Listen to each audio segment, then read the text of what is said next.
Good morning, YouTube. I am Bearded Ink, and today we're here with another tutorial. But strap in, because this one is going to be quite long. But don't worry, we're going to do the chapters like we always do, so you can go into the description below and click on the timestamps for exactly what you need. But if you're brand new to OBS or streaming and you want to get your audio completely set up the right way, I highly recommend that you go through and scrub through the entire video from beginning to end. But we are going to cover a lot. As you can see from the graphics here and the title above me, we're going to cover OBS audio in detail from A to Z. So what are we going to cover? Because there's going to be a few things that we're not going to cover, but let's go over what we are going to cover first. We're going to cover all of the audio settings you can find in OBS, explain what they mean, and then give you the recommended or ideal settings for those particular instances. We're going to cover the difference between 44.1 and 48 kilohertz for your audio and microphone and audio in your speakers. We're going to cover how to check which ones you should be using. We're going to cover the input and output audio in OBS, which would be your microphone and things coming in like your game sounds. We're also going to cover the OBS audio mixer as well as the advanced mixer properties. We're going to cover the nested audio. We're going to cover browser source audio control, audio filters, VST plugins. We're going to cover the Wind Capture audio plugin for OBS. We're going to go over volume settings, best practices, and then of course the proper USB microphone setup so you have the best quality sound of your voice on your streams. Now, what are we not going to cover? So today we are not going to cover SLR microphones. We're not going to cover external mixers. We're not going to cover voice changers, TTS, and we're not going to cover third-party extensions and stuff that go out beyond OBS. There are other things that we can use. For example, Equalizer APO, which is a plugin that is on a plugin to Windows and not to OBS, where you can control your voice and the way things sound as far as your microphone goes to all of your applications on your computer, even your Discord, your games and things like that. But that's for another tutorial because that's kind of more advanced and on its own. So today we're just going to cover if it has to deal with OBS specifically. Now, before we get going, because we do have a lot to cover, let me get in a little disclaimer here. I am not an audio engineer. I never claimed to be, and there are still things about audio, especially digital audio, that I still don't understand myself. But I have been streaming for quite a while. I have gone through a ton of different microphones. I started with a customer service style headset, and I currently use a USB microphone, frankly, because the SLR microphones scare the shit out of me. Because I'm not an audio engineer, I'm guessing you aren't either, or else you wouldn't be here watching this. And if you are an audio engineer, you can feel free to correct anything that I say in the video in the comments below to help the other viewers get a better understanding. But keep in mind, this video is meant for the basic streamer going into their streams on Twitch or YouTube to have the best possible audio sound and setup that they can get with the materials that they have. This isn't an audio masterclass to teach you everything you need to know about audio. I'm going to keep all of my descriptions and explanations on an understood level, not an expert level, or a matter of fact, this is the exact right terminology, right? I want to get it out so you kind of understand like what the settings are, what they're doing, so that you know what to set them to. Okay. But with that out of the way, I think we're about good to go because this is going to be a long video. So if you need to pause it now and go get your coffee or your snacks or whatever, make sure that your OBS is open, get your browser ready to follow along because there are going to be a couple things that we want to do and download and install. Let's go ahead and do that, and then we will just go and get started. But for the rest of you, here we go.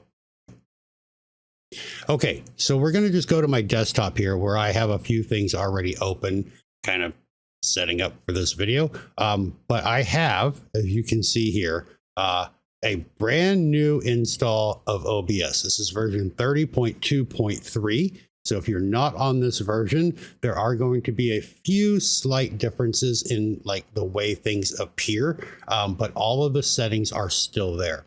So they're in the same spot. They just may have like a different little title, or they may be in a different point on the settings tab or something like that. Now, the only thing that I have done to this install is add this graphic here, so we weren't just staring at a big black blank space. Okay, but other than that, I've just installed this version of OBS and I haven't made any other changes to it. So this is out of the box, brand new. Now, if you've already had your OBS for a while, obviously you're going to have some different things. You may have your scenes and all of that, but the settings will take effect, and you may have to restart OBS for a few of them. But basically, we're going to be following along, and any changes that you make to your current settings will update for you. So you don't have to worry about that. So let's just start with the basic settings. Now, to open the settings, of course, you can come down on the right hand side and you can click on settings here, or your other option is up and to click on file and then the settings here. They both go to the exact same place, and it doesn't really matter which one you use. So we're going to cover this. Now, the audio is split around a few different areas, and there's a couple of things that we want to make sure that we do correctly. Now, on the general tab, these are the tabs on the left that I'll be talking about that we're going to go through, and then the information will be here on the main panel on the right.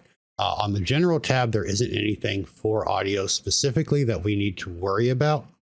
So we're just going to skip over that. We can skip over the appearance, and we can skip over the stream, with the exception that if you are on Twitch, there will be a little checkbox that says ignore stream recommended stream settings, and you want to click that button so that we can upgrade our audio for Twitch without worrying about getting a warning or anything like that. But beyond that, you don't really need to worry about the stream tab either. We're going to go directly to output. On the output tab, when you start out, it's going to be in simple mode. And let me zoom in here. So we're going to be in simple mode when you first start, and we do not want this. We want to be able to have a lot more control over everything that we do. So as you can see on the simple one, there's just the audio bit rate, and then there is an audio encoder, and then you have the same stuff for the recording, and that's it. This is all the control that you have. So we're going to go up here to the very top where it says simple on the output mode, and we're going to drop this down and we're going to click advanced. And when you do that, you're going to see obviously at the top there are 4 new tabs: streaming, recording, audio, and replay buffer. And then each one has far more control over each of these settings. Okay, so now you should have a screen that looks like this. And let me preface this now and say, you can click apply after every change we make down here in the bottom right, or we can go through all the tabs. It will not reset any changes you make when you go to a different tab. It'll all stay the same, but we do need to click apply at the very end once we're done. Now, if you're more comfortable making a change to one of these settings and then clicking apply after you do that, feel free to do so. It's not going to hurt anything. But if you forget and we go to the next tab, you don't have to worry about going back to the previous tab and redoing your settings. They're all still going to be there. Okay, so for your stream settings, we're going to come in. The first thing we're going to look at is the audio track, the audio encoder, the Twitch VOD track, and then we can come down to the encoder settings here down below if we need to. Okay, so the stream settings, audio track, I normally keep this as track 1. Now, we will explain the audio tracks when we get down to the audio mixer portion, but here's what you need to know. You can record to 6 different audio tracks in OBS. Now, if you think of it like a DVD movie, when you put the DVD in and it starts to autoplay, you go to the menu, you have the movie, which is on the video track. But if you notice, if you go into the settings, you can change the audio to be a different language, for example. So there's English may be the default, but then you could also choose to have it dubbed over in French or Spanish or, Italian, Chinese, whatever, right? Each one of those languages is recorded on a different audio track. And when you make that selection in the settings, you're actually changing which audio track plays along with the video track. This is kind of the same thing here. So each of these audio tracks will play along with the stream. So for Twitch, for example, we'll have this extra option, the Twitch VOD track right here, which we'll cover in just a second. But if your stream tab, if you're going to YouTube, for example, you'll see that it is not there. This is a Twitch only thing, but I'm going to keep it on Twitch to cover that. If you don't stream to Twitch and you don't see this option, don't worry about it. You can just skip over that section. But for me, I like to keep the audio track set to track number 1. And basically what this means is any audio source, whether that be your microphone or your gameplay or your Discord calls, if they're playing on track 1, then your live stream will hear it. Okay. Now the audio encoders, you may only have one option like I do here. It depends on certain things, like on your motherboard. It will depend on your audio codecs. It will depend on what type of audio your computer is using. And then of course your default audio setups, and that's all done on your PC. And you don't need to worry about changing any of those. But the AAC is kind of the default gold standard, as it were, for those that are non-engineers. Okay, so if you're recording like studio quality music and tracks and stuff like that, you really probably shouldn't be watching this tutorial because I'm just going to embarrass myself in front of you. But for the streamer, you can leave it on the AAC option. Now for you Twitch people, if you want to have a different audio track for your Twitch VODs, which I highly recommend that you do, and we will explain that again later, but just trust me for now, you want to come in here and you want to check this little checkbox to enable it. And then you can see we have radio buttons for which track it is going to be used on. Now you can choose track 1, but I highly recommend that you make this track number 2. And the reason we want to do track number 2 is so that, just like in that DVD movie example, we want our VOD to use a different audio channel, or in the example, a different language, so that our VOD doesn't have the exact same audio as our stream. And I'll get into the whys when we start talking about the audio mixer later on. But for now, just trust me. I'm going to skip anything video and all that related because I have a setup video for OBS. Cue the little bubble up there. You can check out to get all of these settings set up correctly for your stream. But we're just worried about audio right now.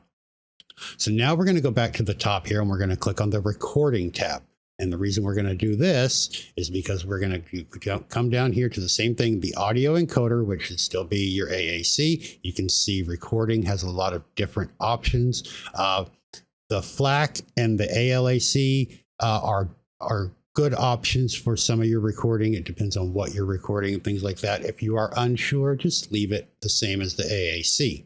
And then you can see we have the audio track and which ones we want to use for our recording. And this, again, if you have multiples selected, you will have multiple outputs in the audio track in your editing software. Now, I highly recommend for you streamers, you just check track number 3. And as you can see what we're doing here, we have one audio track for our live streams. We have one audio track for the VOD on Twitch, and we have one audio track for our recordings that are saved locally to our computer. Okay, so these are our settings now for the streaming and audio, but we're going to go up to the audio tab. Now, this is not going to be something exciting that you think of. All of this is going to do is going to set our audio bit rate for each of those 6 individual tracks. Okay, so what we want to do is determine what we are streaming to. And this is important. If you are streaming to Twitch, Kick, Facebook, TikTok, pretty much almost anything but YouTube, we're going to make changes here. For those of you that are streaming to YouTube, you want to leave this tab alone and leave the audio bit rates at 160 because YouTube as of today, still does not allow any audio bitrate higher than 160. So leave these set to 160, you're good to go. For everybody else, you want to open all of these drop downs and change them to 320. Now the audio bitrate, just like your video bitrate, is the higher the number, typically the better the quality of your audio. And there is quite a difference in these, as you can tell, but basically what's happening is your audio bitrate is set to 320. The audio sampler is taking 320 samples per second, right? As opposed to 160. So the sound's a little bit crisper, it's a little bit cleaner, but it also requires a little bit more finesse when you're setting up your filters and everything such as that. So we're done here on the output tab. Okay, so you either have it set to 320 or you left it to the default of 160 if you're on YouTube. Now we're going to come over to the next side and we're going to click on the audio tab.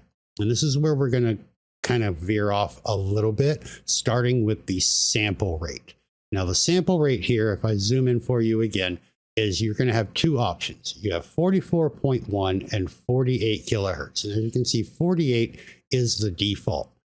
Now, what does this mean? Basically, just like with the audio bit rate, the sample rate means that for every second of audio encoded by your system, it's going to take either 48,000 samples per second or 44,100 samples per second.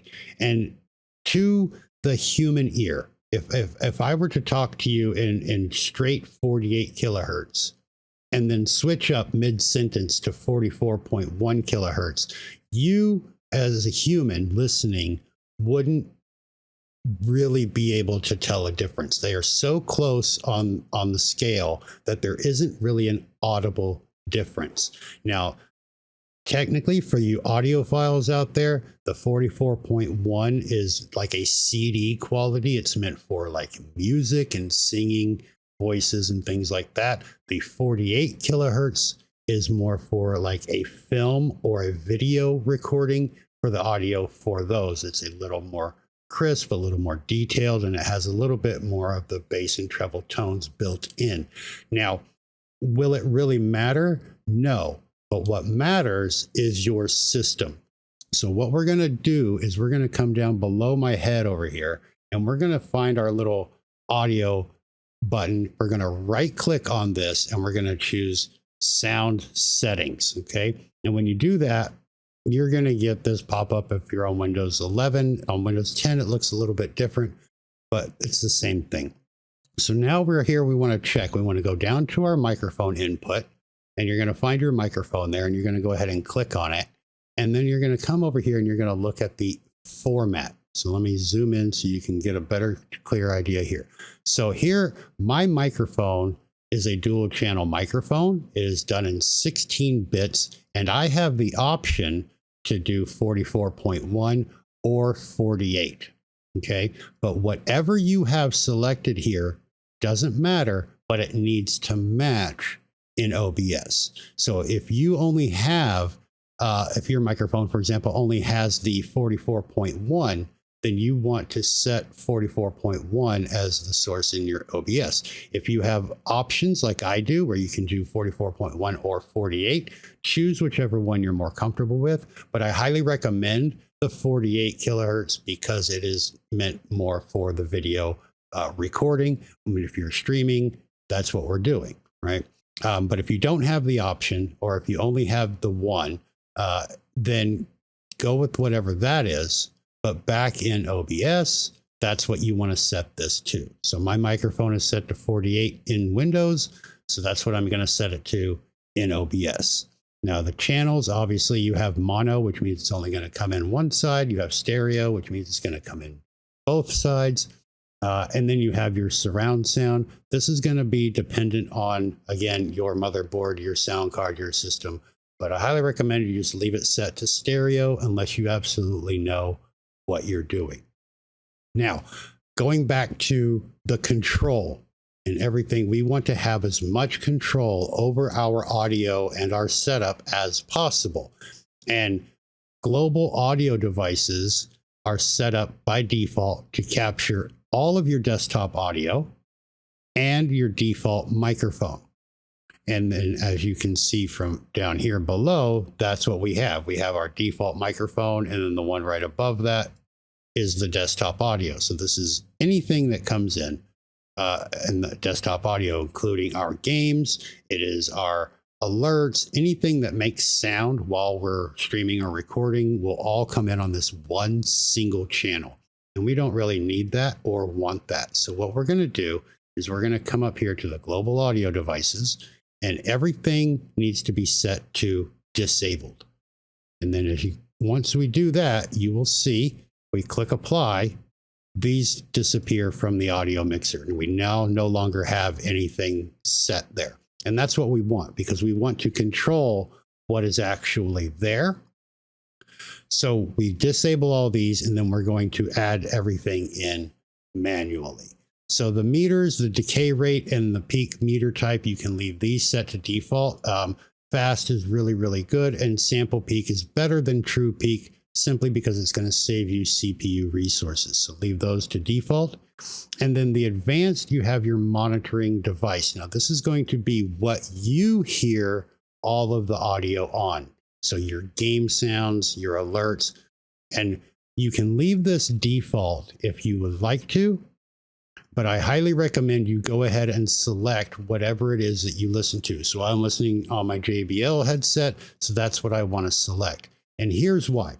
When you first load OBS, when you start up OBS and it loads in, if this is on default, it's going to load your audio device as to whatever is set in Windows. So whatever we have set here on our sound settings as our default, that's what it's going to be.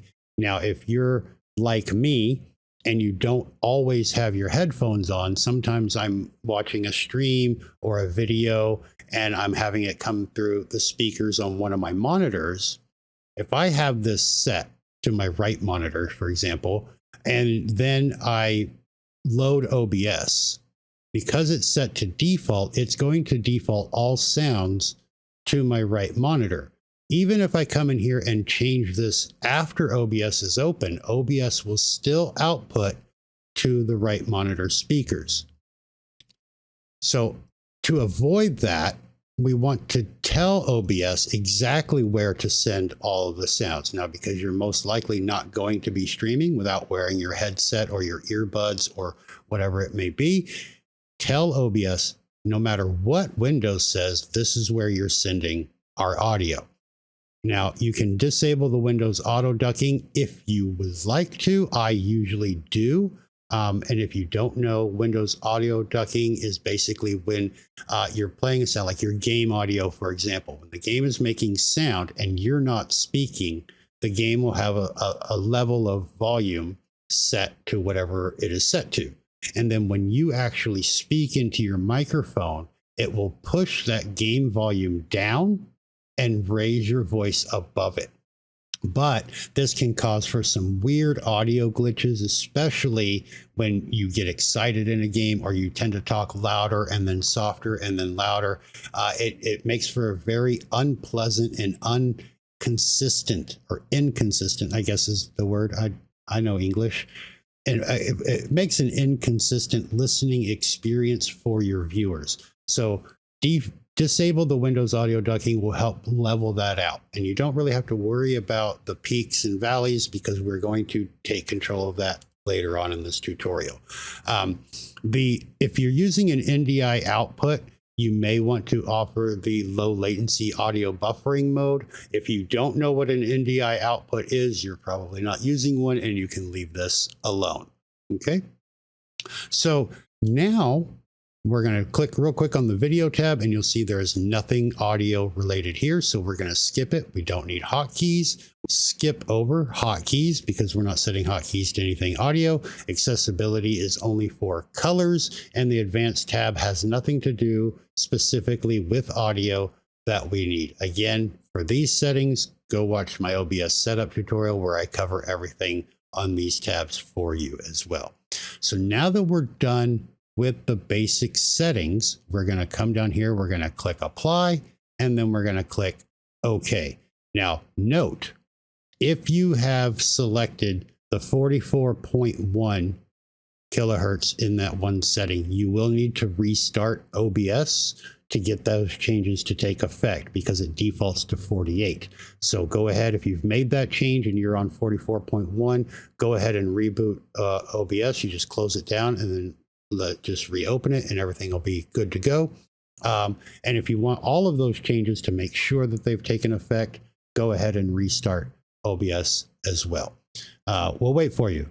So now that we have OBS back open, for those of you, we're going to come into our audio mixer, our sources, our scenes. We're going to start adding our audio. And the first thing that we should always add, of course, is our audio input. And that's going to be your microphone. So the first thing we want to do is we want to add our microphone. We're going to cover the microphone stuff now. So this is going to get pretty intense. So follow along. I always have a source and a scene dedicated to all of my audio. So I'm going to show you my best practices. You can decide how you want to handle it, but I recommend for organizational and cleanliness sake that you kind of do the same thing. It just makes things easier to control, especially down the line when you're adding a lot of new stuff to your setup. So we're going to click the little plus sign down here in the bottom under scenes. We're going to add a new scene and we're just going to name it, you guessed it, audio. And we're going to click OK, and then it's going to switch to that scene. And here we have the audio. So now we need to add a source, and of course the audio input is going to be the first source. So we're going to add our microphone, and that is going to be an audio input capture. And it has a little icon of a microphone to help you out, but we're going to click on that and we're going to name this. And you can name it whatever you want, but I typically name it after whatever microphone I'm using. I'm currently using a Blue Yeti, so I'm just going to call this Blue Yeti. All right. And we're going to say, okay. Now here on this window that pops up, you have two options. You have the device default and then the use device timestamps. Now the default, again, same with before, whatever you have loaded as your default input in Windows when you load OBS is what that will load. And we don't want that. We want the control. We want to tell OBS to always use this microphone for our streams and recordings. The use device timestamps, you don't really need to worry about this. You don't need it. It has nothing to do with the microphone. And we're not going to be using multiple microphones for this video, so we don't really need to have it tell us which one's being used at which particular second in time. So we're just going to click OK. And then now down in our audio mixer, you can see that we have the Blue Yeti. And then as we're talking, it's picking up our voice and the meter is moving along. And we're going to cover all of this right now. But I'm going to show you one little trick. And we want to right click in here. And we're going to choose vertical layout. And this is going to make things so much easier. Now you can see here's our Blue Yeti microphone, and then all the other ones will populate out to the right, and it saves you from having to scroll through, because as you can see, if we have more than like 3 sources here, which we're going to, because you're going to have Discord, you're going to have your browsers, you're going to have your music, you're going to have your game, you're going to have to scroll vertically through these if you need to make changes. So now we have vertical layout, and it'll hold a lot more, which means less scrolling options for you. And it's easier to scroll left and right than it is up and down without having to worry about any changes.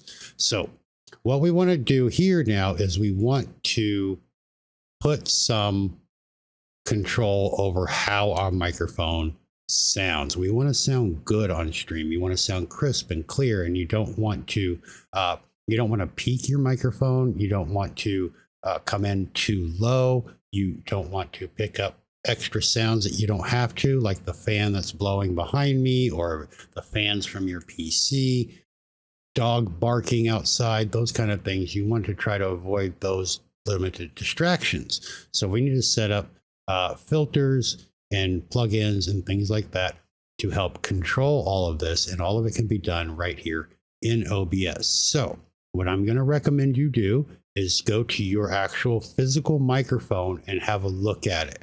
For example, the Blue Yeti will have controls on the backside, such as gain and then the polarity. And you want to set those up so that you are talking into the microphone, because microphone positioning is one of the most key factors for how you sound.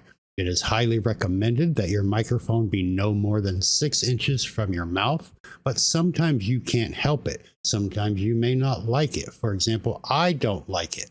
I have my microphone usually between 12 and 14 inches from my face because I don't like it right up in my grill. If you're one of those and you don't mind and you want it really close, between 2 and 6 inches, you're going to have much better control over the audio with less configuration, and it's going to sound better. But if your particular setup requires your microphone to be further away, we can overcome those distances. It's just going to take a little bit of time. So set your microphone. If you have a gain knob or button on your microphone, turn it all the way to 0.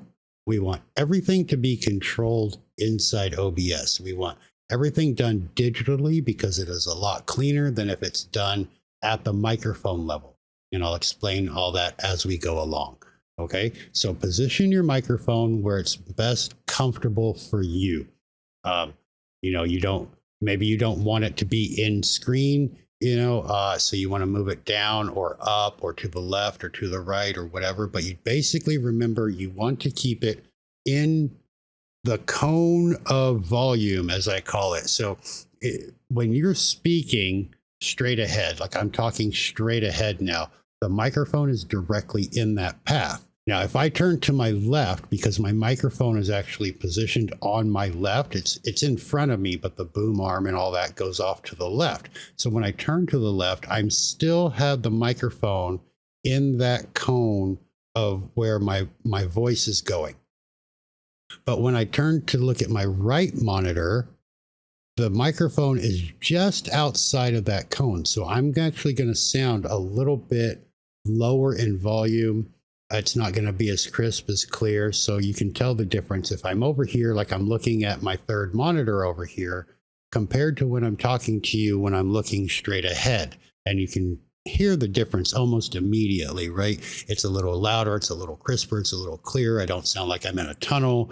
So you got to keep those kind of things in mind because microphone positioning is very important. So keep it in front of you as much as possible. If you have a wider setup like I do, where you have multiple monitors off to the side and you're going to be looking at them, either have it where the microphone stays in that frontal cone at some angle, even if it's barely on. So if you can imagine like this, just parallel lines coming off the side of my face, I want my microphone to stay in that line at all times, no matter where I'm looking, as best I can. And that may require you to even position your head. For example, when I look over to my right, to my third monitor, I may need to lean to my left so that it stays in that zone. And you can still hear me now better than if I'm over here and talking, right? So keep that in mind. But again, the ideal range is between 4 to 9 inches, I would say. So if you make the shaka sign, shaka brada, and put your thumb on your chin, your microphone should hit your pinky, along your pinky somewhere. So we're going to right there, bam. Okay. That means you're within that range. So you want to stay in that range for the best quality sound. Again, you may not be able to, and if you can't, that's fine. But position your microphone before we move further so that when we're doing the filters and the setup and everything, it works a lot better for you. And you don't have to worry about making changes later if you have to move your microphone after this tutorial is over. Okay, so go ahead and get that all set up right now. Pause the video if you have to. Get your microphone positioned where it's in front of you and as close to you as possible, and then we will continue. And while you were gone doing that, welcome back, by the way. I made a recording of this microphone in this version of OBS, and I have no filters. We have no settings done. This was I took all the settings that we just went through, put them all back to default. So just like I opened OBS for the first time, I added my microphone and I did a little recording. And I'm going to share that with you at the end after we're done, so you can hear the difference between all of the settings and the filters and everything that we're going to do compared to the default values. Okay. But now we want to go in and we want to start thinking about the sound we produce in our streams and how our microphone should sound. And there's a few different ways that we can do this. Now, the first thing we want to do is we want to go into the filters of the microphone and we're going to add those in. So we're going to right click on our microphone and then we're going to choose filters. You can also right click on the audio mixer itself and choose the filters for that particular input, or you can even click the 3-dot menu and get to it that way. Either way, it all goes to the same page or little pop-up here of your filters for your Blue Yeti or your microphone, whatever you named it there. We want to do some setup here, and there's going to be a few different ways to do this. I'm going to show you 2 different ways, and then I will let you decide which one is better for you. All right, so the order of your filters is going to matter quite a bit. So we want to pay attention to that. But the first thing we want to do is we want to come in here and we want to add noise suppression or a noise gate. And you will see down below here that we have the suppression and gate options already built in to OBS. Now, for 99% of you, you're going to use noise suppression. What this is going to do is it's going to take all of your external noises, like your fans, your CPU fans, your mouse clicks and your keyboard types like that. And it's going to tamper those down when you're not speaking so that they may not be picked up at all. But if you are in a very loud environment, if there's a lot of people talking in your room, or you have construction going on outside, or you're like me and you live next to an airport, you may want to go with a noise gate. So let me cover both of those for you quickly. So for 90% of you, noise suppression is going to be the one you pick. We're going to click OK, and then you're going to have these options here in the drop down. Now, for most of you, you're going to have 2. You're going to have the speaks and the RN or the RN noise, and RN noise is going to be the one you want to go with. If you have the sound API from NVIDIA installed, you will have some of these extra options, but I still suggest that even with those, you go with the RN noise. Don't worry about where it says more CPU usage, because it's not going to be very noticeable. We're talking like less than 0.5%. Okay. But let me go ahead and take a look here at the noise gate one for you. So if you are in a much louder environment, this is going to be the close and open threshold. This is where the microphone will actually cut off the volume and coming into the microphone. So your close threshold is when the microphone shuts down. And we want to look at, let's pull this over. We want to look at our microphone. So here you see 0 decibels is the top, and then it goes on down here. So the quieter we are, the lower it is on the microphone. Now your open and closed thresholds are dependent on where the volume is on this slider. So for your closed threshold, you want that to be a little bit high, but not so high that you can't get it to trigger back on. So between, say, -30 and -35, it default opens it or closes at -32, which is pretty good. So I would say leave it there. The open threshold needs to be above the closed threshold, but not very much. So the default open on this is -26, but I would suggest you bring that down just a little bit more so that it picks you up a little bit faster. So what we're going to do is we're going to come in here and we're going to set the closed threshold to -34 and the open threshold to -30. Now this may not work exactly for your microphone, so you will need to test it. The attack time is how long it takes for your microphone to register when you start talking. So the moment you start talking, so you want something very low, like a 25 or even a 20 millisecond attack time. The hold time should be pretty even, and about 200 milliseconds is really good, but your release time is maybe what you want to change. So the release time is how long after you stop talking does it drop to that threshold and then cut off. If you have this set too low, you will notice that when you stop talking like this, maybe to take a breath or something, or you're trying to think of what to say, or you're listening to somebody else, it doesn't get real clippy at the end and automatically shut off like that, which is very annoying. So I highly recommend that the release time be at least 200 milliseconds, 250 milliseconds may be good for you as well. So it's up to you, but play around with these settings to get the best for your needs. And again, use the noise gate on here only if you're in an actual really noisy environment. Otherwise, the noise suppression is going to work for you. So I'm going to go ahead and get rid of that. Now, the next thing we want to add is we want to add some compression. And I'll talk about compression a little bit more here in a minute.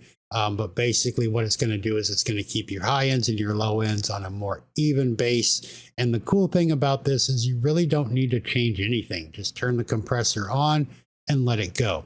The next thing you want to do is a gain. We want to do our gain limiter here. And if we go back in and we look at our button here, we want our volume on this slider to be going just into the red when we're speaking pretty much normally.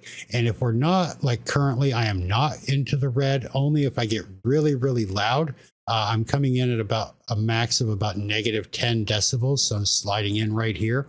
So I want to be at about -8 to -7 decibels up right into the red on average. You know, I might go a little bit higher than that, like I just did, but I want to stay constantly speaking right about where the yellow and red kind of change colors there. So I want to come in here and I'm going to add about 3 decibels to my gain. And as I do that, if we come back down here and look, now you can see that my normal speaking volume, now I'm kind of coming up into the red a little bit more often. And that's what we're after.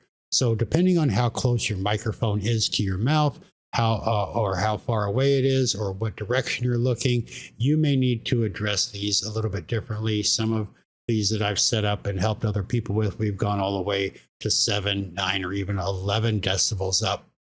So it's just up to you, but just make sure that when you're speaking normally, we're not worried about when you're extra quiet or when you're excited and extra loud, but just your standard normal actual speaking volume. You want to come in right about the area where it changes into the red there, as you see that I'm doing now by speaking here, and it kind of turns red every now and then, right? And then the next thing we want to do is we want to come down here and we want to add one last filter, and that's going to be the limiter. Okay, and we can name that limiter. It's fine. It defaults to -6. Personally, I change mine to -5, but it's completely up to you. The release can stay at 60 milliseconds. That's fine. But what the limiter does is it now limits the volume to -5 dBs. So I'm not going to go over my volume threshold. I'm not going to peak my microphone, and therefore the streaming services like Twitch and YouTube, who have peak detection, if your microphone peaks, it will actually cut the volume of your microphone off on your stream side. You won't notice it on your side, but your stream will. And if you've ever been to a stream where you have an extra loud streamer, or they get super excited or something like that, and they're yelling and screaming because they just got a victory or whatever, or maybe they scream because they got a jump scare in a horror game, and you notice that their microphone cuts off. That's because they don't have a limiter set on their microphone, and they're going above that threshold. The volume is actually coming in here, hitting the 0 and going above 0 decibels, and it turns the entire mixer here red. It's like a warning, like, oh my God, you were way too loud. The limiter prevents that. So -5 is the loudest my voice will ever output to the stream. Now, it will still show inflection. It will still show a volume increase when I get excited or I talk loud or I'm shouting or whatever, but it won't pierce the eardrums. It won't peak the microphone, and my volume won't get cut off. So I will still be louder, but I won't be screaming peak loud, right? So that's what we want for there. Okay, so those are the basic four, if you will, for a standard microphone. This is going to fit most of you there. But if you want a more advanced way to go about this, then stay tuned. Otherwise, you can skip to the next chapter. Now, for those of you that have stuck around, thank you. We're going to take a little bit more control over our microphone, and we're going to get rid of all of these. Yes, all of them.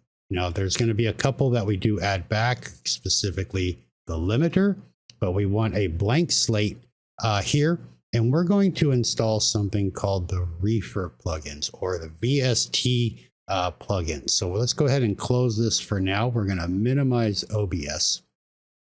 And we want to go to the website reaper.fm, and we want the Reaper plugins for the VST. And the VST plugins, do not click download Reaper. We don't need the actual Reaper program.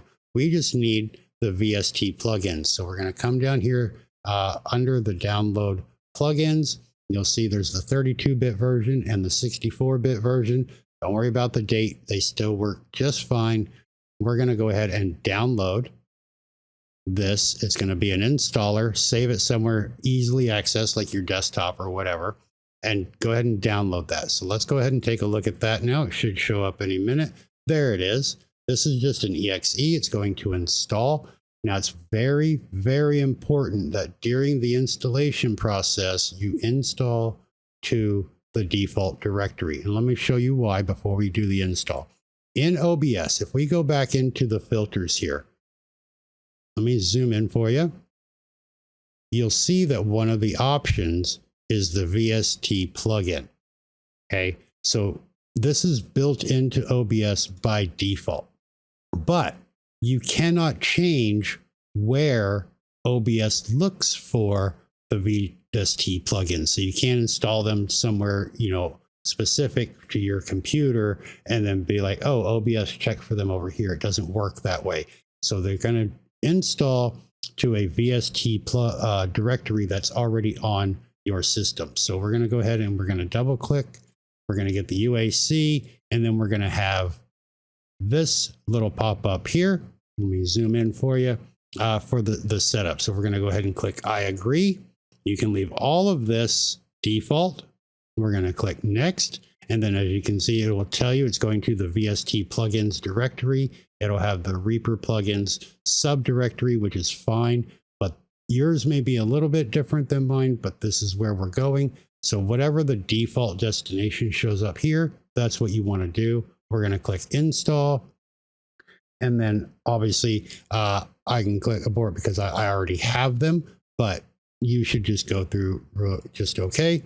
We're going to go ahead and abort this. And then I'm going to cancel that because I already have them. And just to show you, let me zoom out. So what we're going to do is we're going to go to C drive. We're going to go to program files. And then if we scroll all the way down, here I have the VST plugins. And then I have the Reaper plugins inside that folder. Okay, so once those are installed, then reopen OBS. And when we reopen OBS, we're going to come back to our microphone. We're going to click on properties. We're going to click on filters. And now we can add a VST plugin. So we're going to click on this. Now these we have to name. So we're going to come in here and just leave the VST. The first one, of course, we're going to do is noise suppression. So we're going to add that on there. And then we have to select which plugin we want to use. And so you can see there's a whole option here of different plugins that this Reefer comes with. And we want the noise suppression, right? So we're going to come in here and we're going to do the Reefer standalone. Okay. And we're going to click on the Reefer standalone. Now remember, there's the Re-EQ. I don't know why they named them this way, but that's how they did it. So we've got to just kind of deal with it. So we want the Reefer standalone. And we're going to click OK on that. Now you're going to have this button here that says Open Plugin Interface. And when we click it, it's going to show you this little thing here. It's very confusing, but you don't really need to worry about it. What we need to do is we need to zoom in. We need to come to the mode here, and we're going to come to subtract. And when you're going to click on subtract, there's going to be a pop-up or a checkbox, automatically build noise profile, enable during noise. And as you can see, I'm talking here and the thing's kind of going off. But what we want to do is, this is for those of you that have like a louder environment, right? Like your dog shakes, if your PC is next to your microphone and the fans are making a lot of noise that are getting picked up or whatever. So follow along here. And what we're going to do is we're going to click this button. We're going to click this checkbox, and we're not going to say a word. We're not going to make a sound. We're going to let the ambient sounds of your room control this for about 5 seconds. And then we're going to uncheck that box. Okay, so here we go.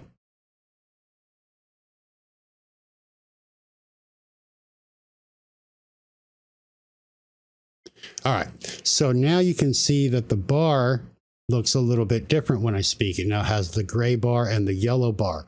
And basically what this does is this picks up any noise that comes into your microphone, be it a fan, a squeal, your dog shaking, whatever happens. And then that volume is automatically subtracted from your normal speaking volume. So that's going to kind of suppress those external noises a little bit more. It works just the same as the suppression that we added earlier, but this has a little bit more finite exacting control. So once we've unchecked that button, we can then just close this and we're done with the noise suppression.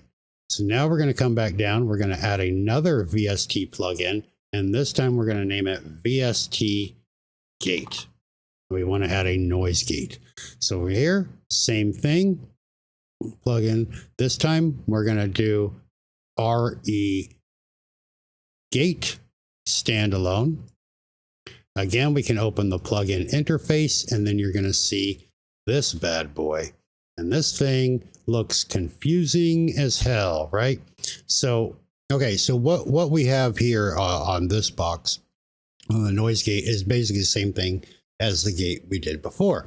And this is going to shut off your microphone when the volume reaches a certain threshold, and it's going to turn the microphone back on when it goes above that threshold. And so we're worried about this thing on the left here. Let me zoom in so you can see. And this here, it's already set to bottom. And as you can see, as I'm talking, this is the volume of my voice and what's coming into the microphone. So again, we want to be very quiet. And this is going to pick up things like your mouse clicks or your fans, anything that's going on in the background. And we want to kind of see where that level is. So if I were to stop talking now,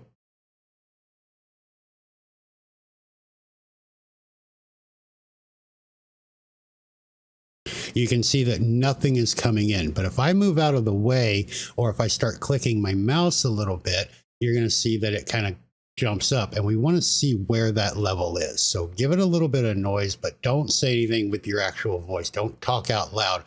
This is going to be external noises.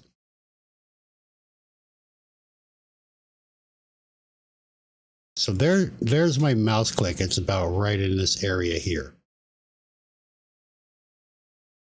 So I want to bring this down to about that level. And this is going to be, for me, it's going to be about -40. So I can just type that in if I like. And now if we watch,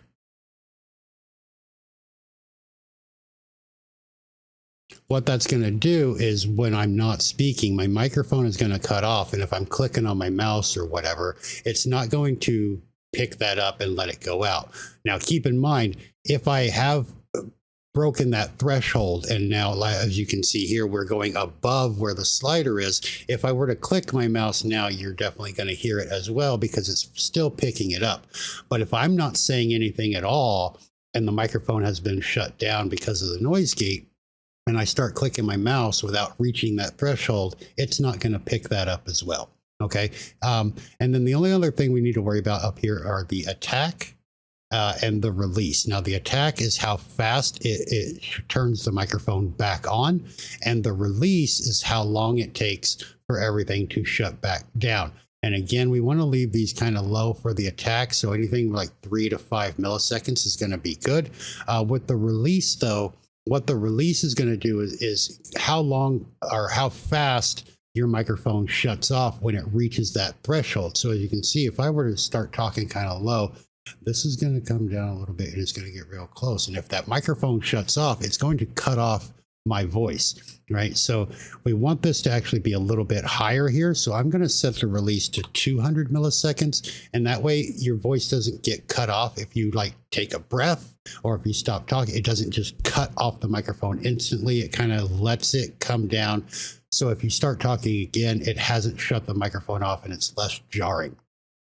Okay, now the rest of these settings, the wet, dry, the noise, the low pass, high pass, and all of that stuff, we can ignore most of this for most of you basic streamers out there. Again, if you're doing something that's more production value, then you want to get into these here. But that's more advanced than we really need. We just need the gate to open and close the microphone at a certain threshold. So we can close this now, and we have that done. And then the next thing we're going to add is the equalizer. Now, this is going to be a little bit complicated. So just kind of follow along, if you will. But we're going to come down again. We're going to click VST plugin. We're going to name this one Equalizer. And then we want to select the Re-EQ standalone. And we open this interface, and then we have an actual 4-band equalizer. Now, like I said, this is going to be a little bit complicated, so you can just follow along. Now, you are going to have to tweak these to your specific microphone, and this is where positioning and all of that comes into play. Okay, so what we want to do, though, is we want to set this up to be a 10-band equalizer. So we have 4 bands already, and we want to come down and we just want to click on the add band until we have 10. 7, 8, 9, and 10. So now up top, we have 10 bands, and they all kind of appear on top of each other because they have the base set settings.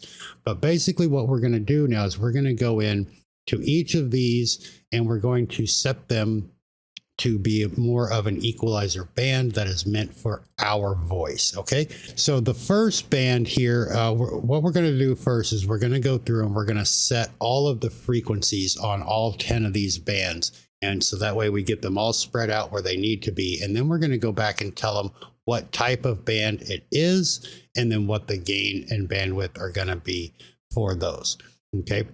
So the first one, first band, click on the first tab up here. The frequency for this one is going to be 32 hertz. So we're going to type in 32. The second band frequency over here is going to double that at 64 hertz. The third band is going to be 125 hertz. And then the fourth band is going to double that again and be 250 hertz. Okay, follow me along so far. The fifth band, then we're going to come in here. The fifth band is going to be doubled again at 500 hertz. And then we're going to double that one more time for 1000 hertz on the sixth band. Okay, the seventh band, eighth, ninth, and 10th are all going to double again. So that's pretty easy. 2000. Eighth band is going to be 4000. Ninth band is going to be 8,000, and then the final 10th band is going to be 16,000. Okay, and as you can see, we put these in, they've all come up with a specific frequency: B8, B7, B6, B5, B4, B3, B2, B1, C1, and CO. So now we're going to go back to tab 1, and we're going to set the type of the type of the band now. Okay, so now that we're back on the first tab, what we want to do is we want to cut any of the frequencies that are coming in at the start. So we're going to come in and we're going to just make this type a high pass. And as you can see here on the little bar, it just cuts everything down below that threshold. Okay, For this one, we want to leave the decibel gain at 0 because we don't want to cut anything below that. Okay, so on the second tab now, we want to drop this down a little bit. We want to get rid of some of that lower end rumble, or if your microphone sits on your desk, things like that. So we're going to set this to a low shelf, and this is going to be the low end threshold. And we want to set the decibels here. We're going to try this at about 3.0 on the decibel gain to bring that up a little bit. Okay. Now for the third one, again, this is going to be just a regular band here. And we're just going to leave that, but we're going to add some gain to this one so that we can get more of the higher pitch, the higher end noises, and bring some of that bass in our voice up and to make it a more crisp sound. So I found that 5.5 to 6 is pretty good. You're going to, again, play around with these on your own, but we're going to get you a bass setting to go off of. And then you can make the fine tune adjustments. And what you're going to have to do is basically do a recording as you're kind of making changes as you go. Okay, to get these. But anything like 5.5 or even 6.0 will work really well here on the third band. But I'm going to leave mine at 5.5 because that's what works for my microphone. Okay, on the fourth band here, we're not going to have to worry about much. We're going to leave this one. This one is going to also be a band, so we can change that to band here. The gain on the fourth level here is only going to be about 2 decibels. So we're going to change that to 2.0. And now, as you can see, our arc is kind of starting to show up. So we got our high end noises where they're coming in and they kind of match what we got going on our voice meter here a little bit. And then everything is getting cut off because of the gate when we stop talking, and it's working pretty well so far. So what we want to do now is go to our fifth tab, the 500 frequency here. And this one is going to start where we want to make some major cuts. So our gain is actually going to go into the negative. So we want to slide this down to where we're at about a -2. You can change that to even numbers if you like, but anything about -1.5 to -2 is going to be where we want this one to sit. Okay, moving on to the sixth bandwidth. Now this is also going to be a band. We're at the 1000 mark. The gain for this one is also going to be negative, but it's going to be doubled again because we doubled the band. So we're going to do a -4.0. And then as you can see, our little wave is really starting to show up now here. Okay. Now we're going to go to the seventh band, and this is also going to be a band.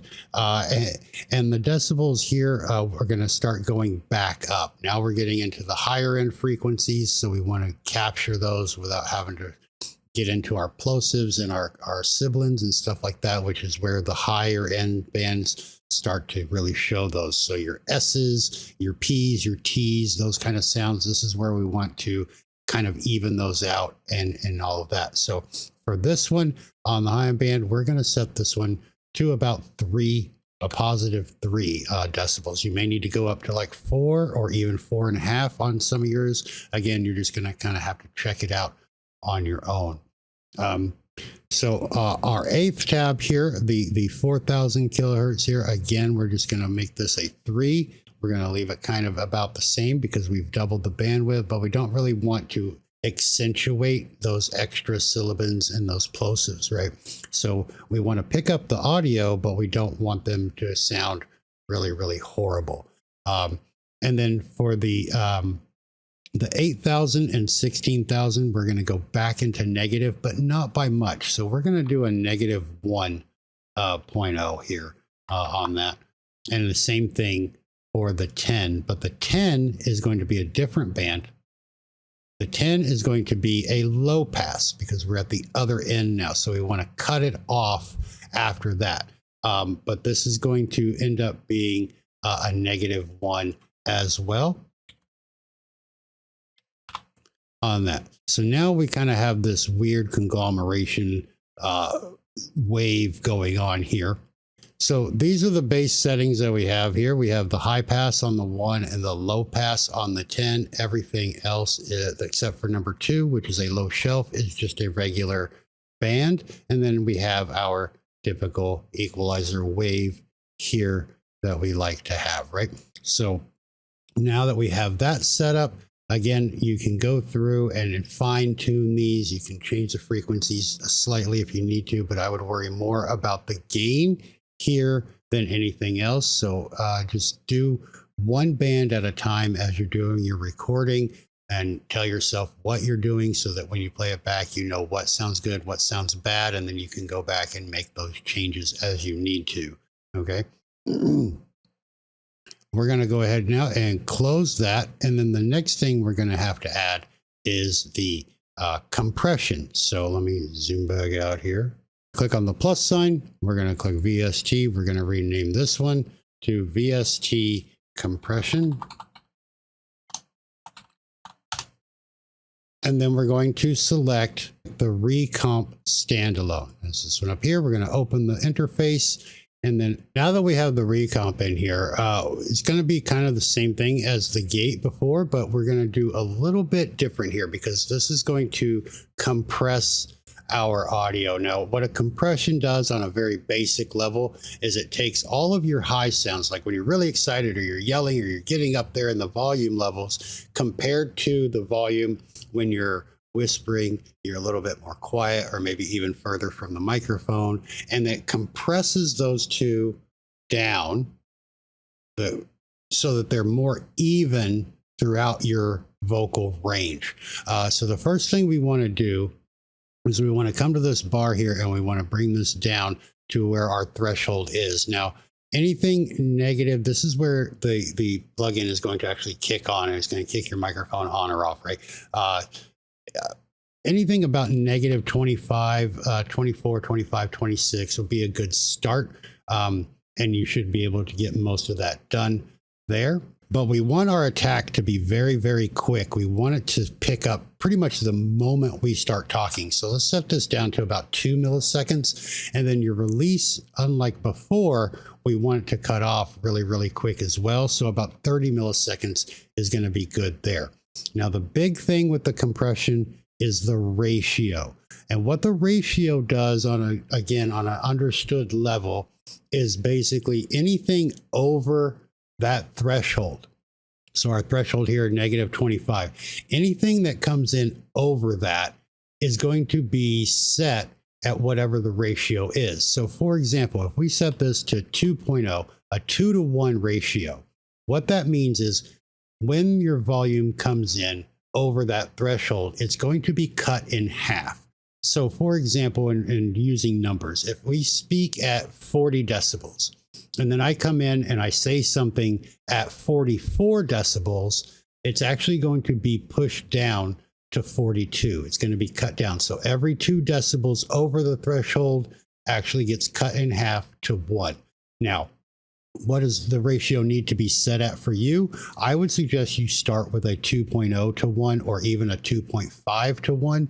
If you have more of a bassy voice, a deeper tone, baritone and bass in there, you may want to bump that up to even a 3 or a 3.5, because that's going to bring that bass out, but it's not going to overpower. So you're going to get more of that kind of radio quality sound. So for me, I have found that my average is about 3, but I'm going to go with like a 2.8 or a 2.5 to start with.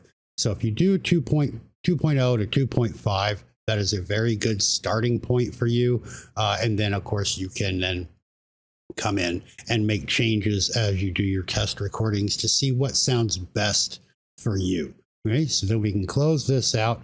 And then the last thing we want to do, as always, and I always recommend this, is to go in and put your limiter in. We're going to say, okay, we're going to set it to -5, and then we're done.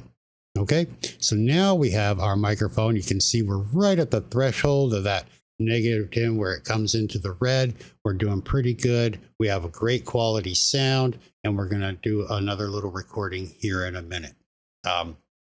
So that's going to be about it for the microphone. So you can use whichever method you like the best.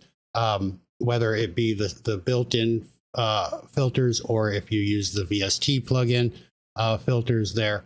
Either one is going to give you really good sound, and you can just play around. Try both. There's nothing saying that you can't add them. So for example, we can come back into our filters and we can add a new filter, and we can just do noise suppression. We can come in here and we can do the noise gate, and we can come in here and we can do the skip the equalizer, but we'll do the gain. And then we're going to come in here and then of course add our limiter again. So we're just naming this one limiter 2. And then you can come in here and just toggle the visibility off of the top ones, and then those are not affected anymore. And then you can do a recording of you talking and do a talk with nothing on and see how you sound, and then turn the VST ones on. Don't forget your limiter, and then do that recording and then turn them back off like this here. And then we can turn the other ones on like this here, and you can see which one sounds the best. And then once you have that figured out, you can then go through and delete the ones that you don't want to use anymore and just leave the filters on that you are going to use. But if you do this method, make sure that you turn the visibility on for all of them so that they are set and working for you. Okay. So now that we've done that, we're going to go on to the next stage here. And the next stage is going to be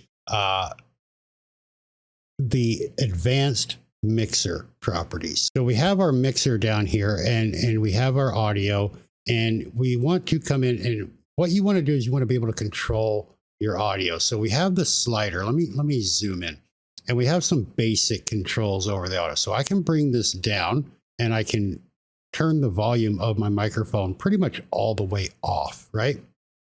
But for the microphone, you would like your volume to be at the very top, and use the filters and everything that we just added to control the actual volume levels. So if you right click on here, you'll see an option to lock your volume. And I highly recommend that you do that once you have all of your settings for each of your sources set. That way, if you do happen to come through and you hit the scroll wheel or something, you don't change the audio and then wonder why all of a sudden nobody can hear your game. So lock your volume down, and that will be helpful in the future. Okay. Now, this little speaker icon down here is a mute button. So if you click this, it will still see that you are producing sound and the microphone's picking it up, but it turns gray to let you know that it's not outputting anything and you are muted. So if you ever look down and your line here is grayed out, you're not producing any sound out to your stream or out to your recording. So we're going to undo that. All right. Next up, we have the advanced option though. So if we go into a blank area over here and we right click, you're going to see that we have advanced audio properties, and we want to click on that. And then you're going to get a little pop-up that shows this, and it's going to list every active audio source that you have on your system that we've added in. Now we've only added the microphone to this point, so it is the only one that is here. But if you have multiple audios input, like your games, anything that makes a sound, your browser sources, all of that will be listed here as long as they are active in the current scene that you are in when you opened this panel. Now, if you want to see other options that you don't have that are maybe on another scene or something like that, you just come down here to this active sources only and uncheck it, and then it will list everything. And if you want to see what that looks like real quick, I will show you. So here is the one that we are currently using. And if I uncheck this, you will see that I have every audio source on my version of OBS over here that we're using to record this video. Everything is listed there, no matter what scene it's on or if it's active or not. So the active sources only is a great way to display what is currently being used, so it's easier to find. But what I want to attract your attention to, let me zoom in, is at the very end of the line. So here's our Blue Yeti microphone. And if you remember at the beginning when we were doing our settings, we set our tracks, right? And if you recall, track 1 was for live streaming. Track 2 was for the VOD, the Twitch VOD, and then track 3 was for our recordings. Now, we didn't set anything for tracks 4, 5, and 6, so we don't need to output to those tracks, so we can just uncheck them. And now our microphone will be heard on stream, on our VOD, and on our recordings, which is what we want, right? But if you ever want something to not show up in any of these places, you just uncheck that box. But for the microphone, obviously that's, we want that heard everywhere, right? So these are the event settings, and we're going to be coming back to this later. But for now, you can pretty much leave this all the way alone. So we're going to click on close on there. And now we're going to start having a little bit of fun. Okay, so the next thing we want to do is we want to start adding some sources and some things to our stream. So this is always going to be audio, but before we go any further, we need to install a plugin. Okay, let me go ahead and lock my microphone down so we don't make any changes to that. And then we're going to just close OBS. Just close it. All right, we're back here on our desktop, and we're going to go to this website over here, OBS, and we're going to grab the Wind Capture Audio plugin from BozBez. Now, I've talked about this plugin a lot, but we're actually going to cover it in detail right now. So we're going to go over here to the download button, and you're going to get the GitHub for this, and we're going to scroll down. We're going to scroll down here to the assets, and you want to grab the Wind Capture Audio 2.2.3 beta setup.exe, and it's going to install the same way that the Reaper did. It's going to just run through. Now I'm going to grab the beta zip file. I'm going to save this to my desktop because I'm running a different instance of OBS, right? So now I can just come in here. Let's minimize this back. And it should show up in a second. There it is. We're going to go ahead and extract it. And then you are going to run the little exe that is in that file and let it run and install to the default era.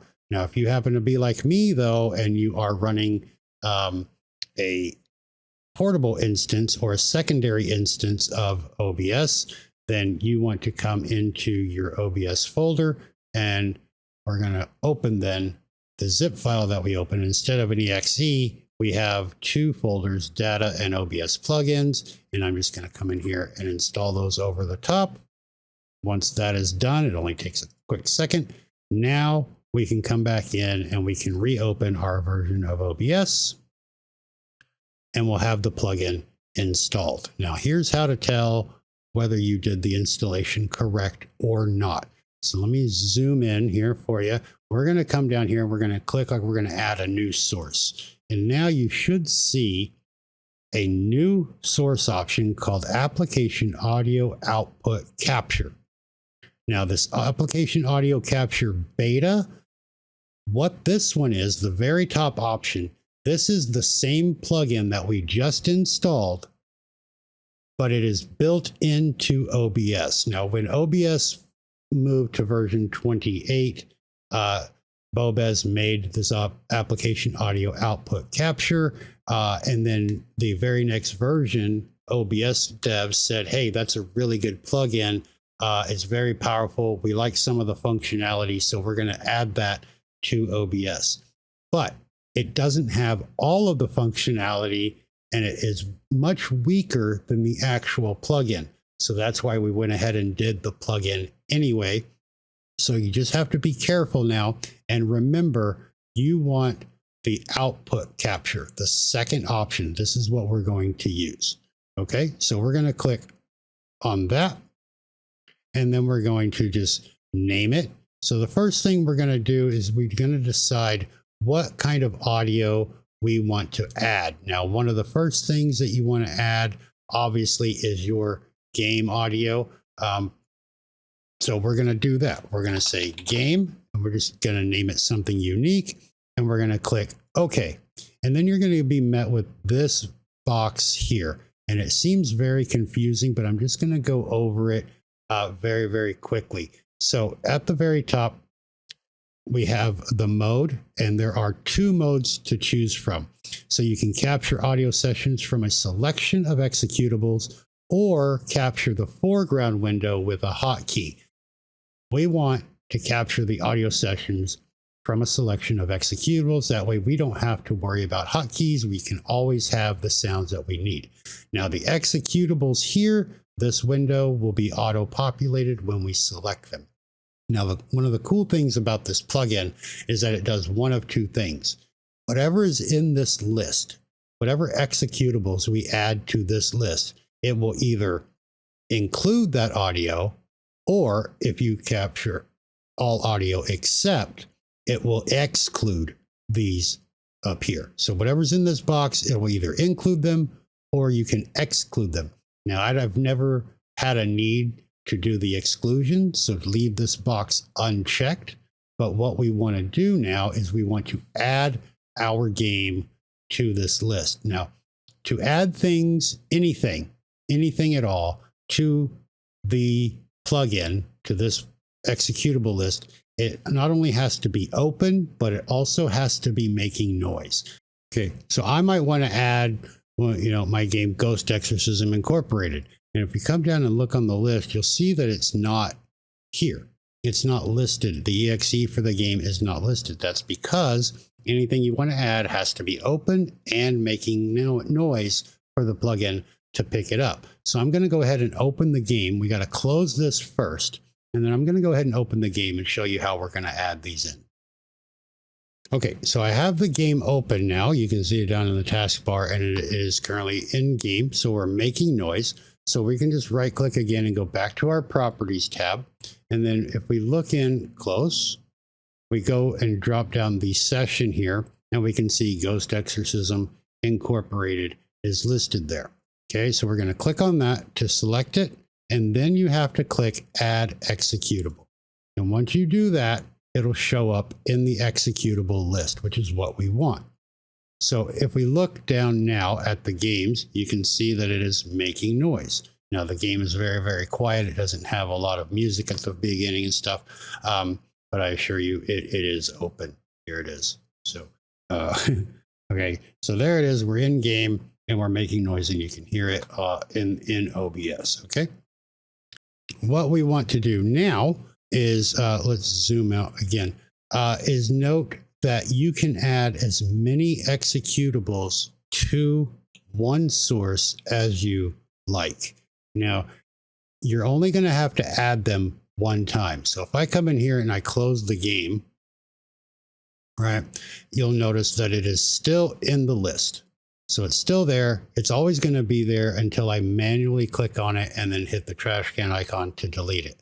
So you only have to add your game audio to this source one time, and then it's done forever. So now if I open the game up again, OBS will automatically pick up the audio for it. So let me show you my personal game one, just so you can get an idea of what's going on here. Every game I have ever played since I've added this plugin is now added to this list. And you can see that the list is quite long, and it doesn't matter.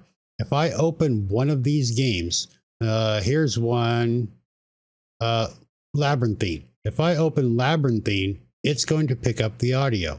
If I close it and then open up Pinstripe, it's going to pick up the audio because it's in this list. Okay, so it doesn't matter how many are in there if the game is open, and you're only going to have one game open at a time, with the exception of maybe some of like the Boom Bears or those Be Right Back screen games that you may have.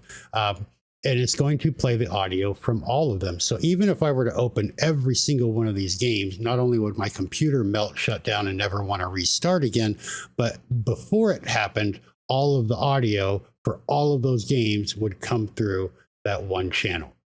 Okay, so that's how that's going to work. So now you can kind of see the idea. We're going to add a separate channel for everything audio. So we're going to go ahead and lock down the games there, and we're going to add a new one. So we're going to come back here. We're going to application audio output capture, the second option. Maybe this one now is going to be for your friends. So if you get on Discord calls, so we're going to name this one Discord. And we're going to click OK. And then the exact same thing. Whatever the audio is, we're going to come down here. There's Discord. We're going to add the executable. There it is in the list. Make sure it's in the list. If it's not up here, it hasn't been added. One of the most common things that I get asked about this app is, hey, I added my game or I added Discord or whatever the source was, but it's not making any sound. Nobody can hear it. And 9 times out of 10, we come in here and it's still selected on the list, but it hasn't been added. So make sure that you click the add executable, make sure that it shows up in the executable list, and then it will work. We're going to click OK. And now we have our Discord. So if we jump on a call, it's not going to pick up our voice, which is really, really good. So you don't have to worry about muting yourself on Discord or anything like that. This is audio coming in from Discord. Now, microphone, remember, is sending audio out. So the Discord one is not going to pick up our audio when we're speaking. That's what the microphone is for. So this Discord is only going to be heard by people that are on the call with you. And this is going to work whether you are in a personal call, a private call, in DMs, or in a server voice chat channel. Doesn't matter. Whatever you're connected to on Discord will come through. The audio will come through here. Okay. We're going to go ahead and add a couple of more. So we're going to come in here. We're going to click Add Audio Application Output Capture. We're going to name this one Music. And then we're going to add something like that plays music. So you can have Pandora or Spotify. But again, it has to be open and making music or making noise. So I'm going to click OK to close this for now. And I'm just going to open my Spotify. And then I'm going to go ahead and start it playing a song. And for copyright reasons, I'm going to go ahead and mute this here.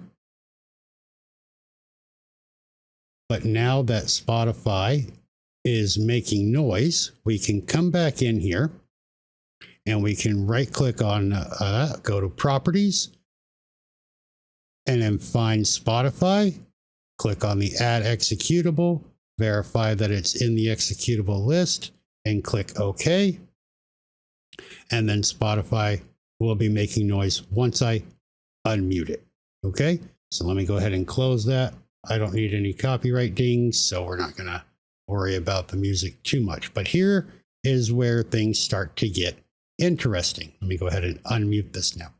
Remember the advanced audio properties that we went through earlier. Let's go ahead and go back in there now that we've added a few of these things. So if we right click, choose advanced audio properties, we're going to see now that all of our things are listed here. Now, again, we're going to come in here. We got our Discord call. Now, you got to just think, where do you want these sounds to be heard? So live stream track 1. Yes, we want our Discord call to be on our live stream. The VOD. Yes, we would like our friends to be heard playing the game with us on the Twitch VOD. On the recording. Yes, if we're recording our gameplay and we're having somebody call us on Discord while we're playing, we want that on the recording as well. They're part of the show. So yes, but we don't have anything set for 4, 5, and 6, so we can uncheck those. The same thing for the game. We want it on our stream. We want it on our VOD. We want it in our recording, but we don't have anything for 4, 5, and 6. Now the magic.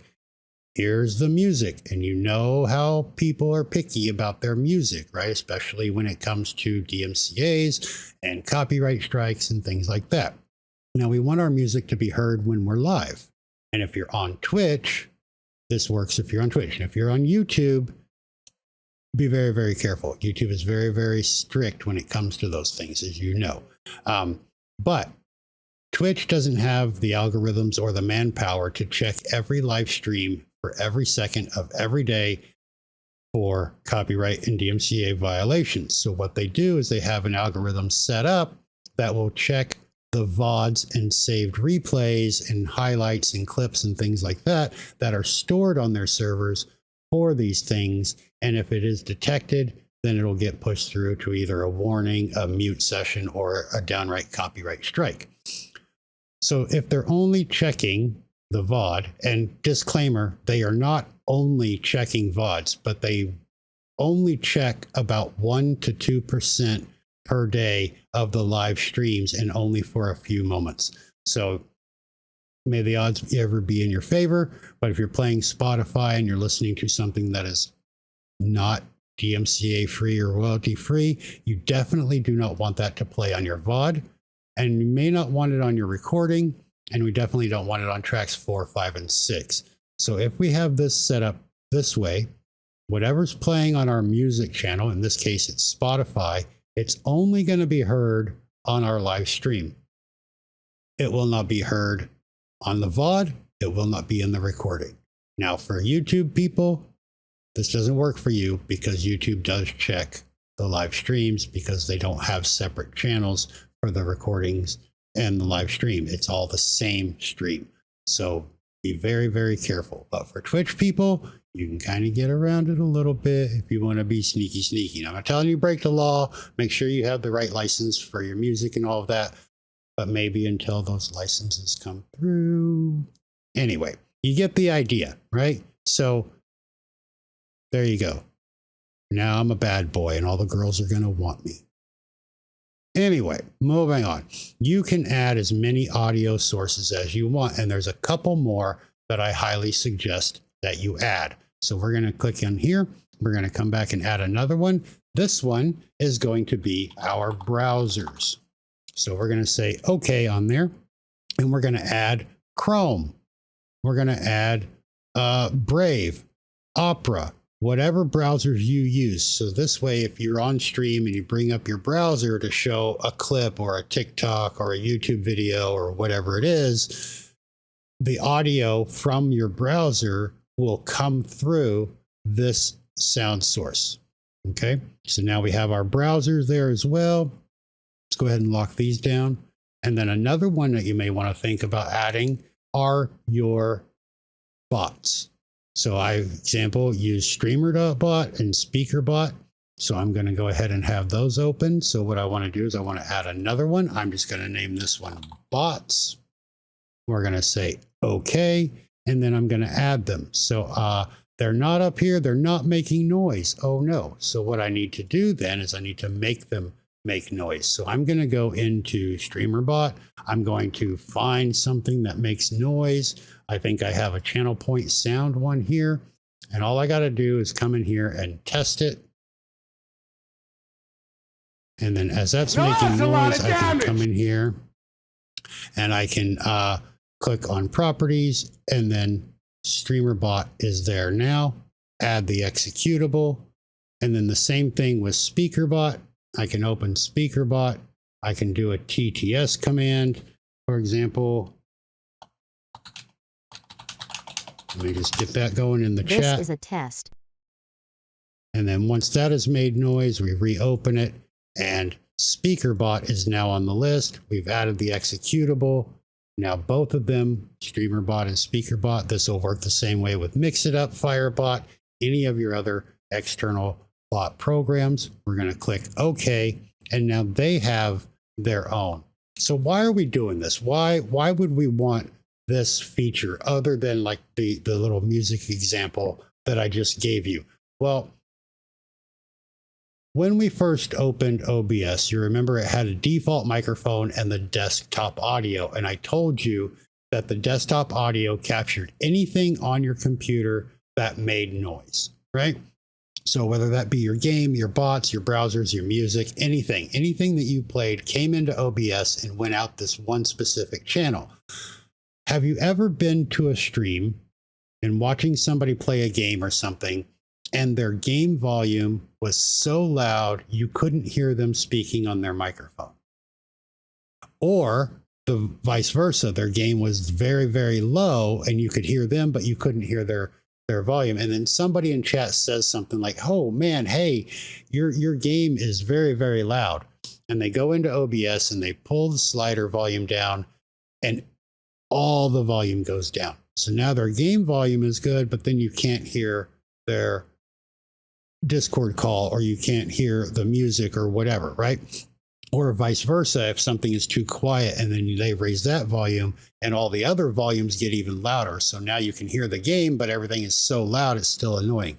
That's because they only had one audio control option with that desktop audio. So this splits your audio. And here's the magic in it. It does not split the audio in your headset. It splits the audio at the OBS entrance level. Okay, so think about it this way. Prior to using this plugin, everything came in one channel on one line into OBS. Okay, and that went, after it went into OBS, it then split, and that split went to your headphones and it went out to your streams or to your recording. Okay, so if you lowered the volume of the game in OBS, it was lowered in stream for your viewers, but it also lowered it in your headset and maybe to the point where you couldn't hear it. What this plugin does is it does a split outside of OBS. So there's two actual channels coming in. One goes to your headset. The other one goes out to stream. So when you inside OBS and you lower the volume of the game in OBS, it's only affecting the one that's going out to stream. It doesn't affect what's in your ear. So you can have your game, your music, your Discord call, all going into your headset at a comfortable level for you, and then individually control those volumes for your stream. So if somebody comes into your stream and the Discord call is fine, they can hear you on your microphone, they can hear your friends in your Discord call, they can hear your sound alerts and all of that, but they can't hear the game. You can raise the volume of the game in OBS and it doesn't affect it in your headset. So it's now heard on stream, but it didn't raise the volume to an uncomfortable level in your ear, or vice versa. If they come in and like, oh my God, Discord calls are so loud, I can't hear you over the other people on the call. You can go into OBS and lower the volume here on the Discord call, and it doesn't affect the volume in your ear. So you can still hear your friends at the same volume level, but now stream isn't getting screamed at. And that's the whole point of this plugin and why it should be used. Okay, so I highly recommend. Now, again, all the links for everything, the Reefer plugins, this audio plugin are all going to be in the description below for you. You can go right to them and get them and continue to follow along. So now that we have some volume controls set up, we got it for our bots, our browsers, the Discord calls, our games, our music. We've added all the sources to it. We're ready to move on. What I highly suggest is that before we move on, we're going to go through all of the ones we just added. We're going to click the three dots. We're going to go to filters, and we're going to add a limiter. Just OK, and then close. And we're going to do that for all of them. Filter, plus, limiter, OK, close. Right? And what we're doing here basically is we're adding that limiter filter so that if something does happen, right? Have you ever watched a stream, for example, and somebody did something in a game and they went through and the game got extremely loud for something, or it started up, they started a new game and the initial music was extremely, extremely loud? What this is going to do is it's going to prevent that extra loud volume from going out to stream by limiting it to not more than the -6 decibel that's default. Okay, so similar to the one we set up on our microphone here, but it's for every other audio source. That's the only filter you really need to add. With your Discord calls and stuff like that, though, you may want to be able to add like a gain or something like that, but now you know how to do that, and that's going to be completely up to you and how things will sound on your end. Okay, but I highly recommend that you go ahead and add that limiter, just the default -6. It's not going to be bad. And then we're going to cover real quick recommended audio levels. And this is what you want to look at on these green bars here going out to your stream. Now, as we've covered, your volume, your microphone needs to be at about the -7 to -10 mark on the high end. Okay, so this is where you want your voice to sit, right in that zone, right there. That's going to be about perfect.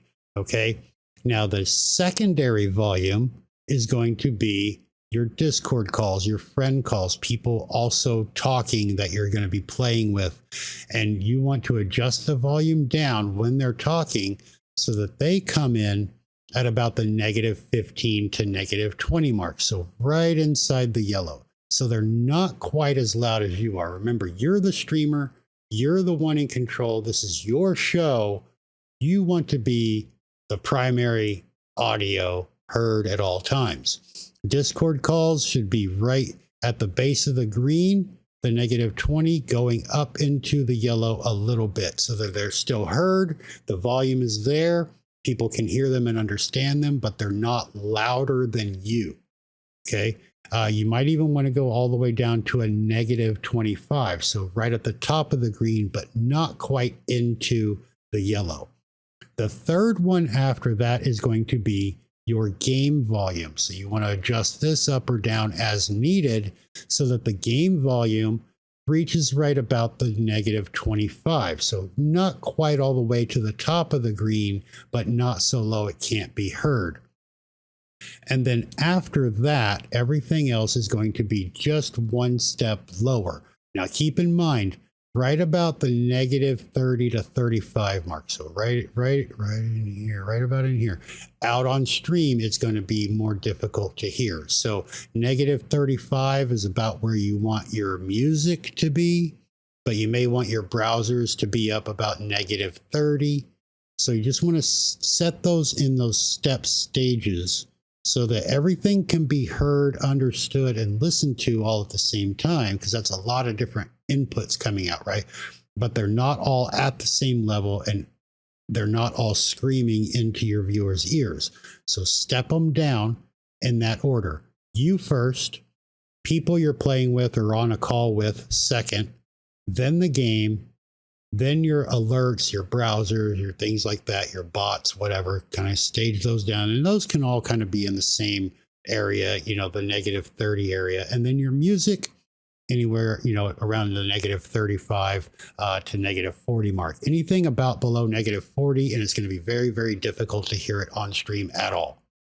Okay, so make sure you have those set, and then once you have them set to where you like them, you can come in here and you can lock all these volumes so that you don't have to worry about it. And if you do need to make a change, so you know, if you're playing a game, for example, and you're on a call with one of your friends on Discord and the volumes are perfect, you're good to go. And then they decide to leave the game and leave the call, and you end up playing a game with somebody else and they come in and they're really, really loud. All you have to do is just come in here and unlock the volume and change the slider and then lock it again. Okay, real simple, real quick. That's all you got to do. All right, so we're just going to leave these all at 0 until we can go through and place them. So once they're locked, you can't make any changes. And that's a good thing, because if you come in here and hit your scroll wheel and the volume goes down, like we mentioned before, things like that. Okay, so that's basic things about the audio mixer and the advanced audio mixer that you need to know. And we're going to move on to the next step. Now we're going to talk about nested audio. Remember how I told you at the very beginning, I have all of my audio in its own scene? Well, if I go back to this scene, there's no audio here. I have nothing. If I'm streaming from this version of OBS, you can't hear me. So all I got to do is I got to nest a scene, because I already have all of my audio in its own scene called audio. So I'm going to come into the sources of this scene and I'm going to click the plus sign. I'm going to go up here to scene and I'm going to add an existing scene, which is going to be audio. I'm going to click OK. And there you go. All of my audio is now on this scene. And you can do that for every scene. So now if I want to, I have 7 scenes over here. I got my starting soon, my just chatting, my gameplay, my be right back, my game ending, my, you know, shout out scene, whatever different scenes you have, they all have the audio.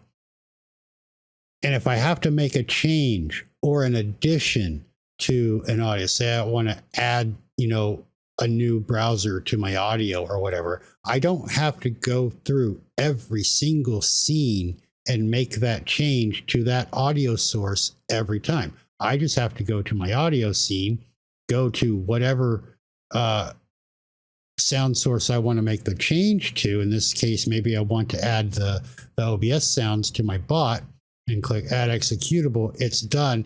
It is now done on this scene. It's done on this scene. It's done on every scene where the audio is included. And if I have a starting soon screen, for example, and I don't want my microphone to be audible during the starting soon, all I got to do is come in here and click the mute button. So now I can talk, I can be making noise while my starting soon screen is playing, and nobody's going to hear me because the audio is muted, right? Same thing, maybe my game is playing and it's really loud. I can just mute the game or my Discord call. And then when I switch over and go to my gameplay scene, I can just come in here and unmute everything, and then everybody can hear everything. You can also set up your bots or your stream deck to automatically toggle the audio based on whatever scene you're on, which is what one of the things I do with streamer bots. So I don't have to actually manually click the mute or unmute. My bot does it based on whatever scene that I'm on. So you have a lot of options that way, but it's so much easier to control your audio in that manner. All right. So now we got one more thing we want to do. And this is what I do with this is I make another scene. I have another scene for all of my browser sources. So I'm going to go ahead and add one here. We're going to add a new scene. I'm just going to call this browser sources. Okay, and we're just going to add something. I don't know what we're going to add. Maybe, okay, so maybe we have some audio coming in from alerts or sound files or something like that. So say like the Sound Alerts website, right? You go to soundalerts.com, you sign up, you can add sounds and people can play them on your stream. It requires a browser source. So we're going to come in here, we're going to add the browser source. We're going to name it whatever we name it, Sound Alerts. I can type and we're going to click OK, and then this is where you would add the URL for it. I'm going to go ahead and add that, but I'm going to add it off of screen here, and then we're going to come down to the bottom and you'll see this button here called Control Audio via OBS. Well, we want the control, right? We want to be able to control the volume right here without having to tab out and go open a website and make changes there. So if you check this box, when we click OK, you'll see that it comes up with its own audio control here. And then if we were to play an alert, you would see that the volume would go up like it does. Obviously, I'm not going to do that for, potential copyright reasons here on YouTube, but you get the idea. You know how browser sources work. So by controlling the audio here in OBS, if it's too loud, we can just turn that down and find the volume that hits our range, which is going to be for an audio alert between about the -25 is where we kind of want it. Some of them might be a little bit louder, like jump scares and stuff like that. You want it to be a little bit louder. And in sound alerts, you can control the volume going out individually. So you want to get those set up right. And then you just have the one toggle for all of your alerts here. And then once you find where the volume slider needs to be, you just lock it down as we do. And now you have the browser source as well.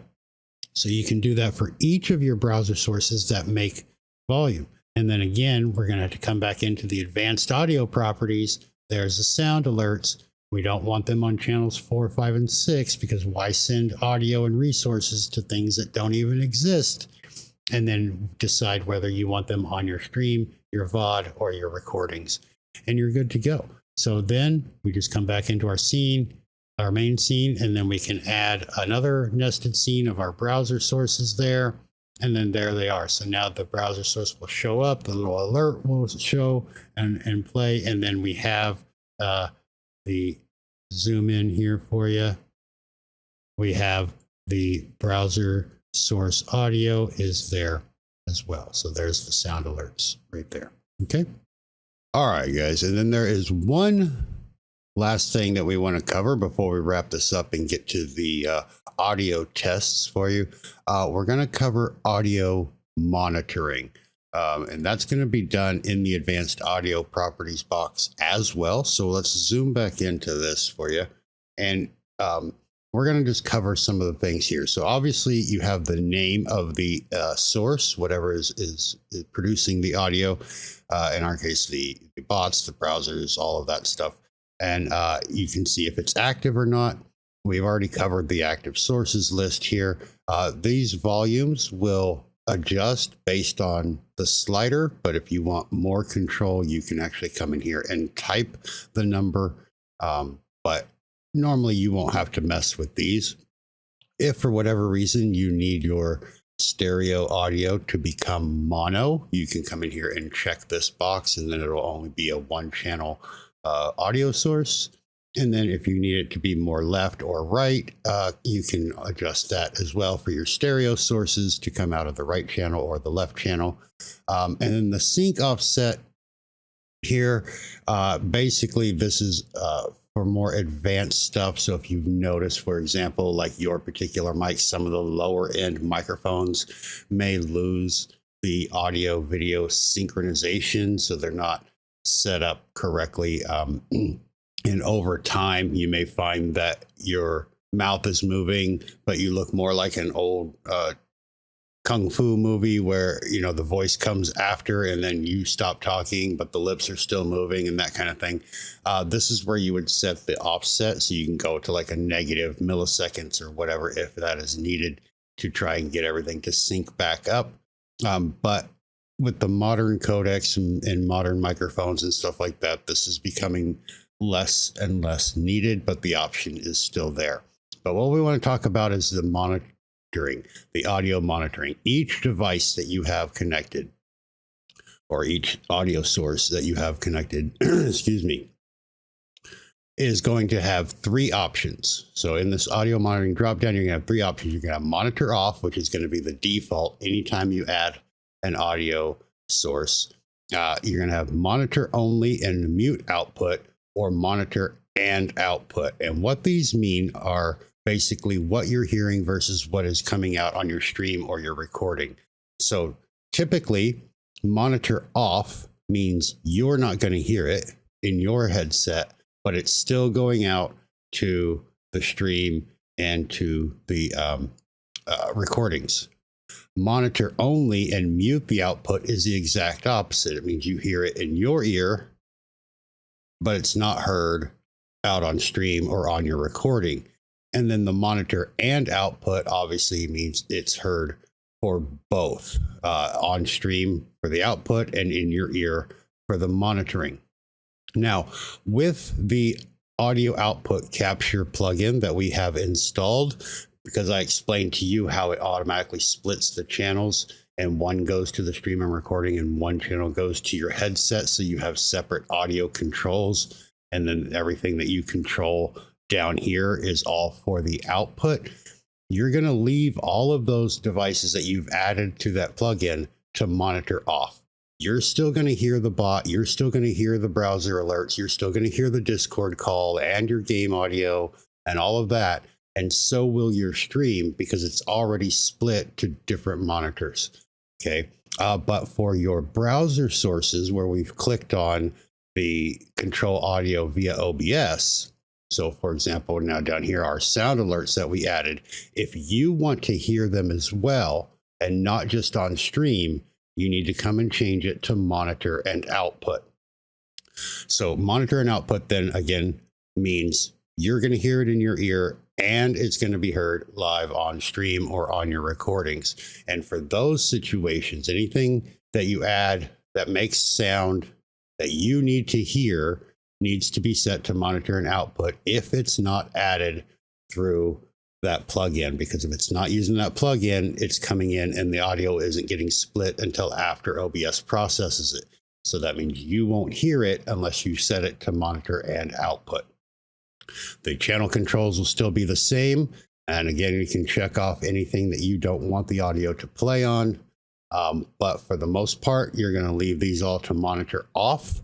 unless it is something, again, that you've added, such as a browser source or a video file, or an audio file that you've added manually. So if we come and check real quick, you have the VLC video sources. If you have VLC installed, your media source, or the browser sources, anything that you have used except for the audio application output needs to be set to monitor an output, or else you won't hear it. Okay, so hopefully that clears up the advanced audio properties section for you.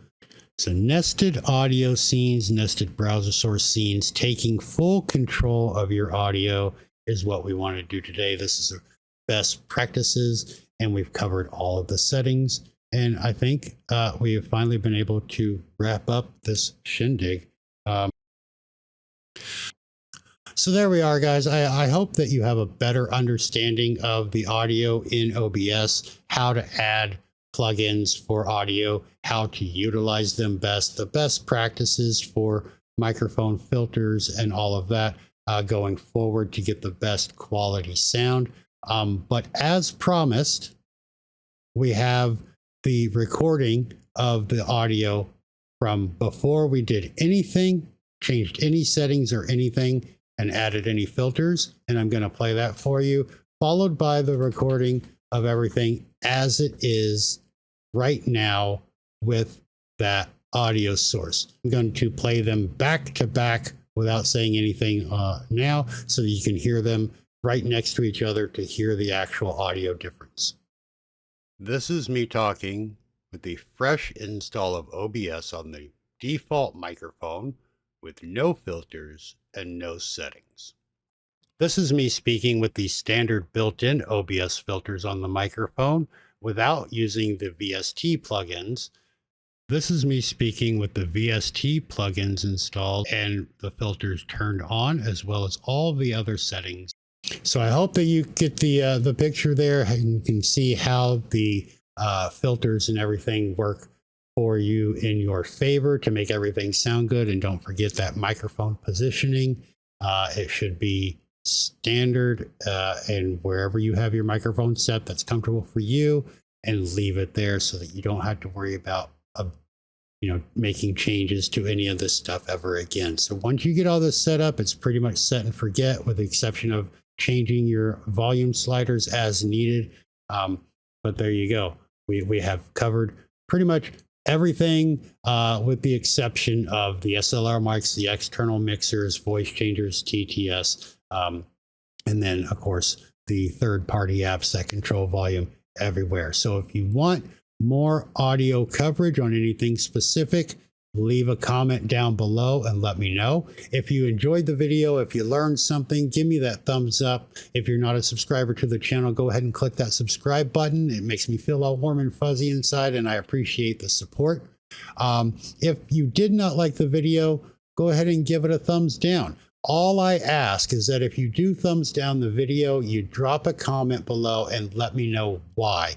What was it about the video that you did not like, so that moving forward, I can correct those mistakes and make even better tutorials for everybody involved. And again, I hope that you don't feel like I made you feel dumb or stupid or anything like that by not using industry terms and covering all of these audio mixer stuff in high detail. Like I said in the beginning, I want to keep it down to a understood value so that we know why we're making these settings and choices, but without having to make this a 4-hour long tutorial, so that we don't have to, sit through all of the lecture of that. But if you are interested, there are plenty of people on YouTube here that are in fact audio engineers and have some great channels with a lot of great information. So feel free to look them up as well if you want to dive more, especially into like equalizer settings and things like that. But again, feel free to leave a comment and let me know about anything more specific that you want me to cover. I do have plans to cover things like the equalizer APO, which is your system-wide filtering system for your microphone, so that you sound consistent on your streams, in your games, on Discord and things like that, all on your computer, instead of worrying about OBS and stuff like that. So that's coming forward. But if you want to see anything else, let me know. And if you have an idea for any other type of tutorial that you need covered, whether it covers anything streaming on Twitch, YouTube, Trovo, Kick, if it's a bot related question or just something streaming or OBS related in general, drop that in the comment as well, and we will get to it as soon as possible. But I've taken up enough of your time now, so hopefully this has helped you understand audio in OBS even more. And until the next time, everybody, thank you so much for watching. Thank you for your support, and I will see you in the next one. But until then, love, peace, and chicken grease.